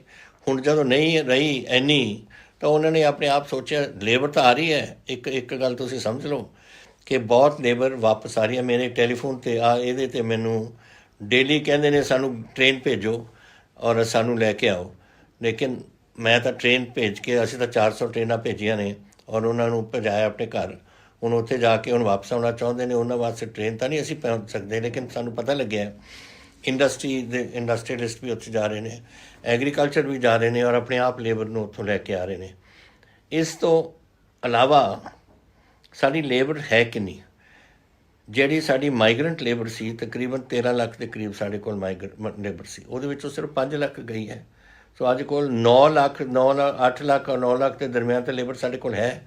ਅੱਜ ਹੁਣ ਫੈਕਟਰੀਆਂ ਜਿਹੜੀਆਂ ਚੱਲ ਰਹੀਆਂ ਨੇ ਸਾਡੇ ਪੰਜਾਬ ਦੇ ਵਿੱਚ 2 ਲੱਖ 56 ਹਜ਼ਾਰ ਸਾਡੀਆਂ ਫੈਕਟਰੀਆਂ ਨੇ ਔਰ 15 ਲੱਖ ਲੇਬਰ ਉਹਦੇ ਵਿੱਚ ਲੱਗੀ ਹੋਈ ਹੈ ਇਸ ਵੇਲੇ। ਉਹ ਕਿੱਥੋਂ ਆਈ ਹੈ? ਉਹੀ ਲੇਬਰ ਹੈ। ਤੋ ਇਹ ਲੇਬਰ ਜਿਹੜੀ ਨਹੀਂ ਗਈ ਉਹ ਹੁਣ ਆਪਣੇ ਕੰਮਾਂ 'ਚ ਲੱਗ ਗਈ ਤਾਂ ਹੁਣ ਠੀਕ ਹੋਣਗੇ। ਔਰ ਤੁਹਾਨੂੰ ਐਗਰੀਕਲਚਰ ਵਾਸਤੇ ਵੀ ਤੁਸੀਂ ਦੇਖ ਲੈਣਾ ਤੁਹਾਨੂੰ ਲੇਬਰ ਮਿਲੇਗੀ, ਕਿਉਂਕਿ ਸਿਰਫ ਮਾਈਗਰੈਂਟ ਲੇਬਰ ਨਹੀਂ, ਸਾਡੇ ਕੋਲ ਆਪਣੀ ਲੇਬਰ ਵੀ ਹੈ ਜੋ ਸਾਡੇ ਗਰੀਬ ਵਾਸਤੇ ਨੇ ਉਰੇ ਵਗੈਰਾ ਜੋ ਕੰਮ ਕਰਦੇ ਨੇ, ਜੋ ਝੋਨੇ ਦੀ ਬਿਜਾਈ ਕਰਦੇ ਨੇ ਜਾਂ ਕਣਕ ਦੀ ਵਾਢੀ ਕਰਦੇ ਨੇ ਜਾਂ ਝੋਨੇ ਦੀ ਵਾਢੀ ਕਰਦੇ ਨੇ, ਉਹ ਸਾਰੇ ਸਾਡੇ ਕੋਲ ਇਸ ਵੇਲੇ ਹੈ। ਸੋ ਇਹਦੇ ਮੈਨੂੰ ਇਸ ਦਾ ਜਿਹੜਾ ਤੁਸੀਂ ਸਮਝਦੇ ਹੋ ਕਿ ਬੜਾ ਖਤਰਾ ਹੈ, ਇਹਦੇ ਦਾ ਮੈਨੂੰ ਕੋਈ ਖਤਰਾ ਨਹੀਂ ਲੱਗਦਾ। ਡਾਇਰੈਕਟ ਸੋਇੰਗ ਕਰੋ, ਇਹ ਵਧੀਆ ਕੰਮ ਹੈ। ਨਹੀਂ ਤੁਹਾਨੂੰ ਲੇਬਰ ਜ਼ਰੂਰ ਮਿਲ ਜਾਏਗੀ ਐਂਡ ਮੇਰਾ ਖਿਆਲ ਤੁਹਾਨੂੰ ਵਰੀ ਕਰਨ ਦੀ ਐਸੀ ਲੋੜ ਨਹੀਂ ਹੈ। ਸਮਾਰਟ ਕਾਰਡ ਦੀ ਗੱਲ ਤੁਸੀਂ ਇਹ ਕਹੀ ਹੈ ਕਿ 3 ਸਾਲ ਤੋਂ ਰਾਸ਼ਨ ਦੇ ਸਮਾਰਟ ਕਾਰਡ ਸਾਨੂੰ ਨਹੀਂ ਮਿਲੇ। ਇਹ ਮੈਂ ਮਿਨਿਸਟਰ ਸਾਹਿਬ ਨੂੰ ਕਹਿ ਚੁੱਕੇ ਹਾਂ। ਅਸੀਂ ਜਿੱਥੇ ਤੁਹਾਡੇ ਨਹੀਂ ਮਿਲ ਰਹੇ ਤਾਂ ਆਸ਼ੂ ਜੀ ਜੋ ਸਾਡੇ ਮਿਨਿਸਟਰ ਨੇ ਉਹ ਇਹਨਾਂ ਦਾ ਪ੍ਰਬੰਧ ਕਰ ਰਹੇ ਨੇ ਕਿ ਕਿਤੇ ਕੋਈ ਰਹਿ ਗਿਆ ਬੰਦਾ ਉਹਨੂੰ ਡਿਪਟੀ ਕਮਿਸ਼ਨਰ ਨੂੰ ਔਰ ਆਪਣੇ ਮਹਿਕਮੇ ਨੂੰ ਕਰਕੇ ਉਹਨਾਂ ਦੇ ਕਾਰਡ ਅਸੀਂ ਬਣਵਾ ਰਹੇ ਹਾਂ ਤਾਂ ਕਿ ਕਿਸੇ ਨੂੰ ਇਹਦੀ ਘਾਟ ਨਾ ਮਹਿਸੂਸ ਹੋਵੇ। ਸਰ ਤੁਸੀਂ ਮੈਨੂੰ ਪੁੱਛਿਆ ਫਿਰ ਕਿ ਤੁਸੀਂ ਇਹ ਜਿਹੜੇ ਬੰਦੇ ਮਾਸਕ ਨਹੀਂ ਪਾਉਂਦੇ ਅਤੇ ਆਪਣਾ ਡਿਸਟੈਂਸਿੰਗ ਨੋਰਮਸ ਵਗੈਰਾ ਨਹੀਂ, ਮਨੀਸ਼ ਨੇ ਮੋਹਾਲੀ ਤੋਂ, ਕਿ ਤੁਸੀਂ ਕੀ ਇਹਨਾਂ 'ਤੇ ਚਲਾਨ ਕਰ ਰਹੇ? ਅਸੀਂ ਕਰ ਰਹੇ ਚਲਾਨ। ਮੈਂ ਤੁਹਾਨੂੰ ਹੁਣੀ ਤਾਂ ਦੱਸਿਆ 4600 ਬੰਦਿਆਂ ਦਾ ਇੱਕ ਦਿਨ 'ਚ ਕੱਲ੍ਹ ਦੇ ਦਿਨ ਚਲਾਨ ਹੋਇਆ ਕਿ ਮਾਸਕ ਨਹੀਂ ਪਾਇਆ ਔਰ 160 ਬੰਦੇ ਨੇ ਜਿਨ੍ਹਾਂ ਨੇ ਥੁੱਕਿਆ ਉਹਨਾਂ 'ਤੇ ਉੱਥੇ ਵੀ ਚਲਾਨ ਹੋਇਆ। ਔਰ ਤੀਸਰਾ ਜੋ ਸੋਸ਼ਲ ਡਿਸਟੈਂਸ ਨਹੀਂ ਮਨਾ ਰਹੇ ਉਹ ਵੀ ਕੁਛ ਲੋਕ ਸੇ ਚਲਾਨ ਹੋ ਰਿਹਾ। ਤਾਂ ਚਲਾਨ ਹੋ ਰਹੇ ਨੇ, ਪਰ ਚਲਾਨ ਤੁਸੀਂ ਇਸ ਨੌਬਤ ਵਿੱਚ ਆਉਂਦੇ ਕਿਉਂ ਹੋ? ਚਲਾਨ ਕਿਉਂ? ਤੁਸੀਂ ਮਾਸਕ ਪਾ ਲਓ ਔਰ ਮਾਸਕ ਨਾਲ ਤੁਸੀਂ ਵੀ ਬਚੋਗੇ, ਲੋਕਾਂ 'ਤੇ ਵੀ ਕੋਈ ਬਿਮਾਰੀ ਨਹੀਂ ਜਾਣੀ। ਇਹ ਸਾਰੀਆਂ ਚੀਜ਼ਾਂ ਤੁਹਾਨੂੰ ਆਪਣੇ ਆਪ ਕਰਨੀਆਂ ਚਾਹੀਦੀਆਂ ਨੇ ਔਰ ਇਹ ਨੌਬਤ ਆਉਣੀ ਨਹੀਂ ਚਾਹੀਦੀ ਆਪਣੇ 'ਤੇ। ਪਰ ਔਰ ਇਹ ਦੇਖਣ ਵਾਸਤੇ ਕਿ ਜਿਹੜੇ ਲੋਕ ਕਾਨੂੰਨ ਨਹੀਂ ਮੰਨਦੇ ਫਿਰ ਸਾਡੇ ਕੋਲ ਕੋਈ ਹੋਰ ਚਾਰਾ ਨਹੀਂ। ਫਿਰ ਪੁਲਿਸ ਨੂੰ ਕਿਹਾ ਹੋਇਆ ਕਿ ਇਸ 'ਤੇ ਤੁਹਾਨੂੰ ਚਲਾਨ ਕਰਨੇ ਪੈਣਗੇ ਔਰ ਇੱਕ ਦਿਨ 'ਚ 4600 ਕੋਈ ਛੋਟੀ ਗੱਲ ਨਹੀਂ ਹੈ ਕਿ ਪੰਜਾਬ ਦੇ ਵਿੱਚ ਇੰਨੇ ਲੋਕਾਂ ਦੀ ਇੱਥੇ ਇਹ ਹੋਇਆ।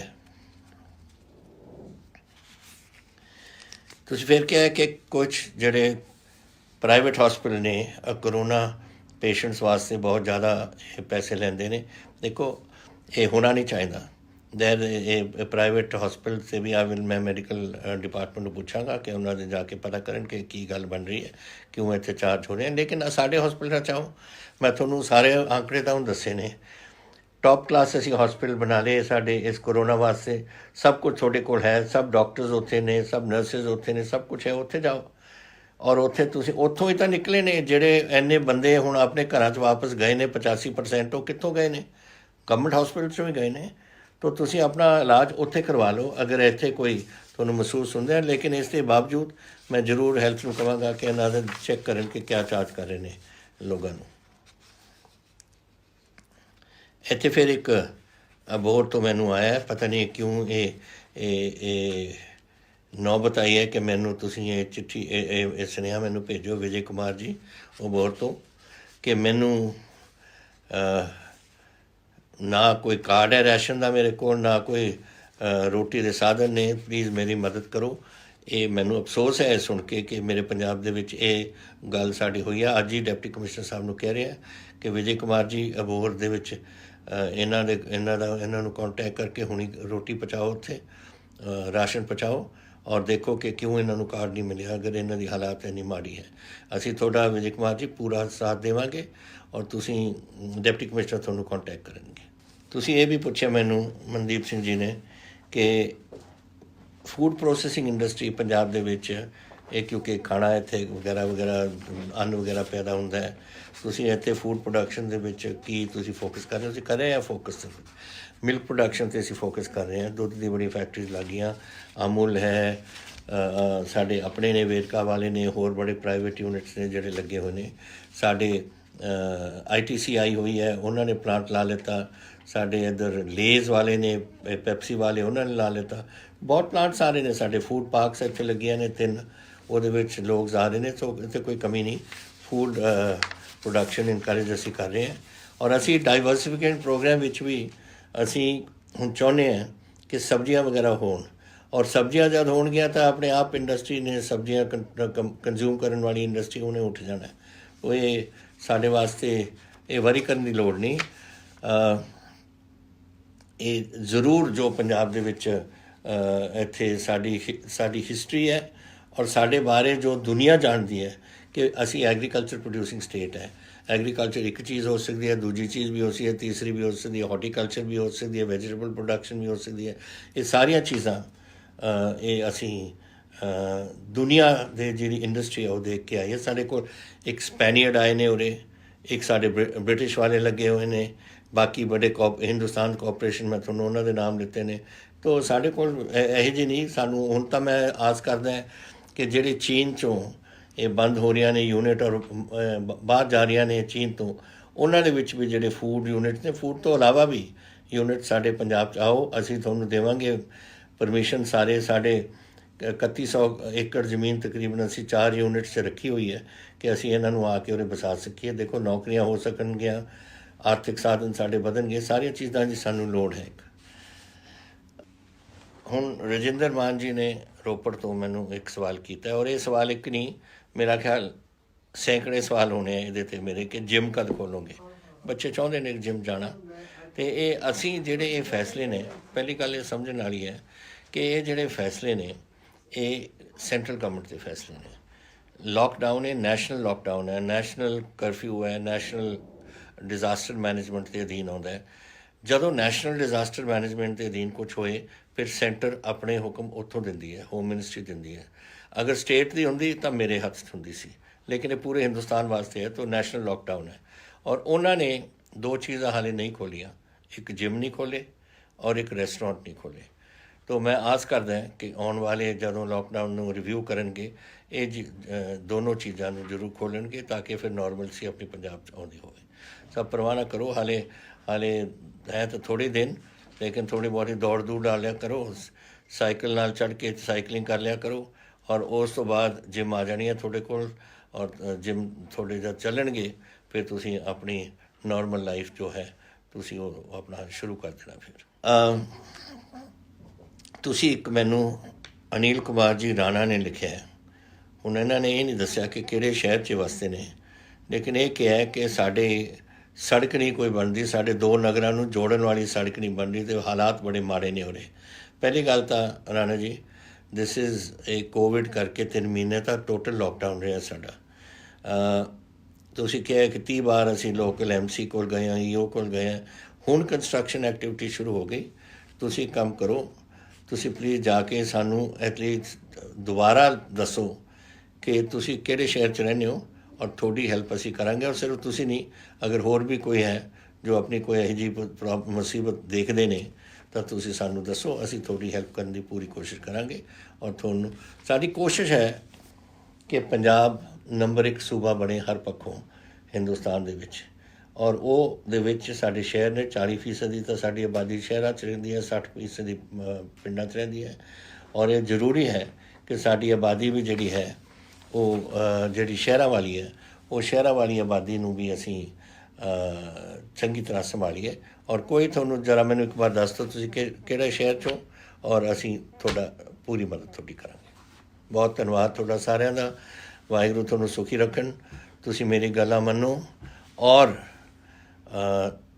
ਬਸ ਚੜ੍ਹਦੀ ਕਲਾ 'ਚ ਰਹੋ, ਔਰ ਕਿਸੇ ਤਰੀਕੇ ਨਾਲ ਘਬਰਾਉਣਾ ਨਹੀਂ, ਬਟ ਜੋ ਤੁਹਾਨੂੰ ਕਦਮ ਦੱਸੇ ਨੇ ਉਹ ਤੁਸੀਂ ਸਿਰੇ ਤੱਕ ਲੈ ਕੇ ਚੱਲੋ। ਬਹੁਤ